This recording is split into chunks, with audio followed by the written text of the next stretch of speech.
Bienvenue à tous sur la chaîne. Aujourd'hui, nous revenons sur une déclaration choc du pasteur Marcelo Tunasi, qui a publiquement dénoncé certains pasteurs. Oui, vous avez bien entendu, des hommes de Dieu, qui l'accusent d'avoir sali son nom, de l'avoir jugé dans le silence, sans compassion, et parfois même avec hypocrisie. Des mots forts, directs, et qui montrent à quel point le pasteur Tunasi se sent trahi. Pourquoi a-t-il décidé de parler maintenant? Qui sont ces pasteurs visés? Et quel message veut-il vraiment faire passer? Restez avec nous jusqu'à la fin de cette vidéo pour comprendre toute la vérité derrière ces accusations. Et surtout, abonnez-vous, cliquez sur j'aime, et préparez-vous à entendre un message sans langue de bois.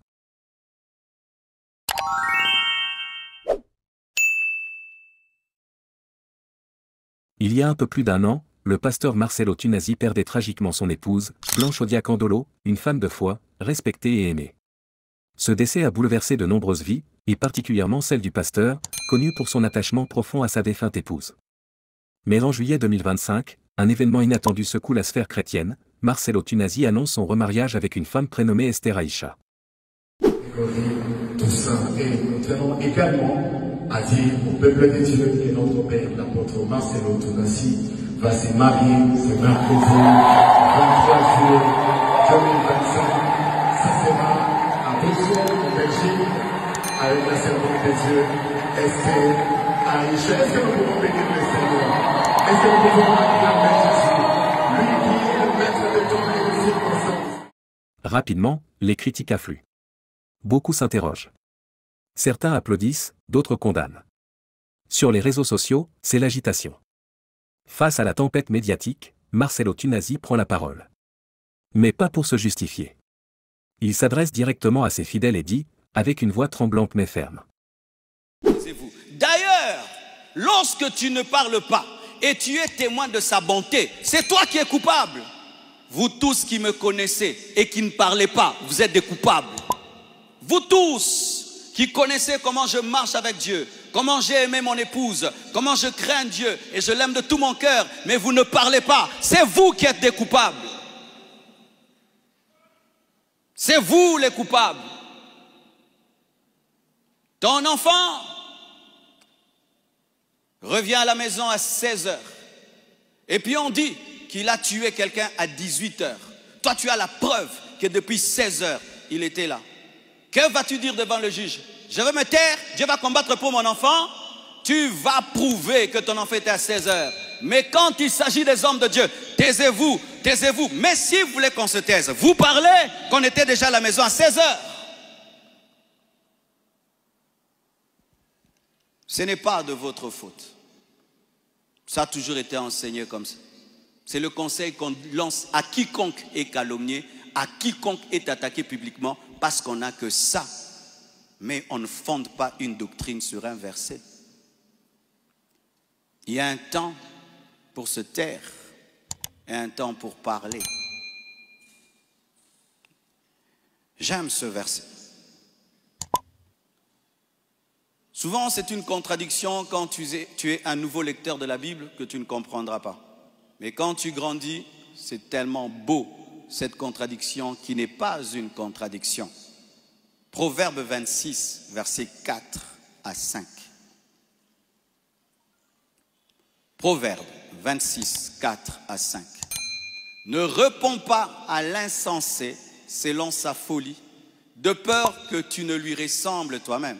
L'autre passage, réponds à l'insensé selon sa folie, afin qu'il ne se regarde pas comme sage.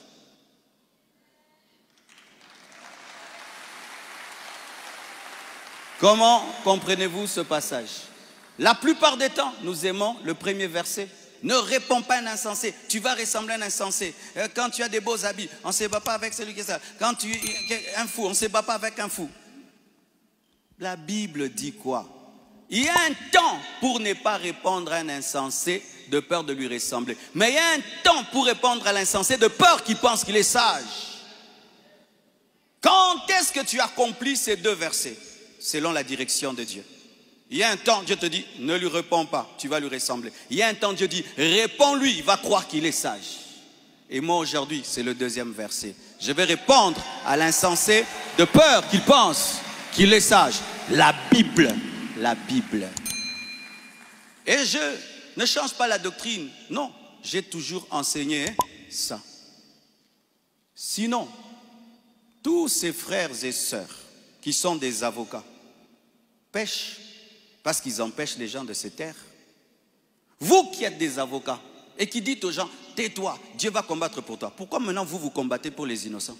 Laissez aussi que Dieu combatte pour eux. Vous allez encore couper cette prédication pour dire que non, Marcellus est contre les avocats. Est-ce que moi je peux être contre les avocats? Moi j'ai des avocats.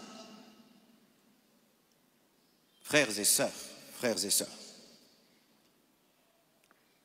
nous connaissons Paul, n'est-ce pas? Il est le modèle de nous tous. Miracle, prodige, enseignant.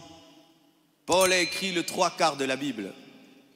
Paul, on mettait des habits sur son corps, on va avec, les gens sont guéris. Mais Paul, un jour, il a des problèmes, il est arrêté. Dans Acte 26, versets 1 à 29, il est arrêté. Voyons voir s'il s'est justifié ou il a dit que l'Éternel combattra pour lui, il ne va pas parler. Lisons. Agrippa dit à Paul, il t'est permis de parler pour ta défense. Donc il t'est permis de te justifier, n'est-ce pas? Il t'est permis de parler pour ta défense. Et Paul, ayant étendu la main, se justifia en ces mots. Se justifia. Paul se justifia. Paul se justifia. Paul se justifia. Paul se justifia. Paul se justifia. Paul s'est tellement justifié que ça a pris tout un chapitre, 29 versets de justification. Ne connaissait-il pas la Bible qui dit « Gardez silence, l'Éternel combattra pour vous » Il connaissait, mais il savait que là, je dois parler pour que Dieu me défende. Il y a un temps, tu dois te taire et Dieu te défend. Mais un autre temps, tu dois parler pour que Dieu te défende au travers de tes propres paroles. Pour que Dieu te défende au travers de tes propres paroles. Pour que Dieu te défende au travers de tes propres paroles. C'est quand tu vois quelqu'un, il va devant un tribunal. Il dit, je n'ai pas besoin d'avocat, vous ne parlez pas bien. Moi-même, je parle. Et puis, il gagne le procès. Et écoutez Paul. Il t'est permis de parler pour ta défense. Et Paul, ayant étendu la main, se justifia en ces termes. Je m'estime heureux, il était heureux de se justifier, roi Agrippa, d'avoir aujourd'hui à me justifier devant toi de toutes les choses dont je suis accusé par les Juifs, car tu connais parfaitement leurs coutumes et leurs discussions. Il était heureux, il a fait avec joie, et tout ça, 1 à 29, ce n'est que la joie. Des paroles lourdes de sens. Que veut-il dire par là? Selon lui, ceux qui connaissent son cœur, son ministère, sa fidélité envers Dieu et son amour sincère pour Blanche sont responsables s'ils laissent la rumeur, le doute et la critique s'installer sans dire la vérité. Il ne s'adresse pas aux détracteurs anonymes, mais à ceux de l'intérieur, à ses frères, à ses amis, à ceux qui l'ont vu pleurer, prêcher, souffrir, aimer. Ce cri du cœur cache un message plus profond. Dans les moments où l'intégrité d'un homme de Dieu est attaquée, le silence des justes devient une trahison. Dans la Bible, il est écrit « Celui qui sait faire le bien et ne le fait pas commet un péché ». Jacques 4h17. Marcello Tunasi ne demande pas une défense aveugle. Il demande de la vérité, de la justice et de la loyauté spirituelle. Il rappelle que l'amour chrétien, ce n'est pas juste prier pour quelqu'un dans le secret, c'est aussi se lever, témoigner et protéger l'honneur quand il est injustement attaqué. Il faut aussi comprendre que ce remariage n'est pas une fuite. C'est une étape de reconstruction pour un homme de Dieu qui a tout donné pour le ministère, pour sa famille, pour Dieu. Ceux qui suivent Marcello Tunasi depuis des années savent combien il était fusionnel avec Blanche. Son deuil a été profond, mais comme il le dit lui-même. Et si cet amour pour Dieu l'a poussé à ne pas s'enliser dans le chagrin, mais à repartir, à refonder, à continuer la mission. Ne mérite-t-il pas, au minimum, le respect et le soutien de ceux qui le connaissent vraiment? Ce message est aussi un appel au courage pour tous les chrétiens.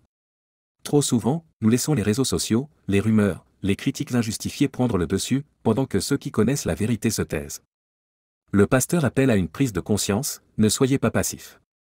Si vous connaissez la vérité, dites-la. Si vous avez vu l'homme de Dieu marcher dans l'humilité et la sainteté, témoignez. Car le silence devient une forme de complicité. Alors, que retenir de cette déclaration bouleversante de Marcello Tunasi? C'est un cri du cœur, une invitation à la responsabilité collective. L'homme de Dieu nous interpelle, ce n'est plus le temps de se taire.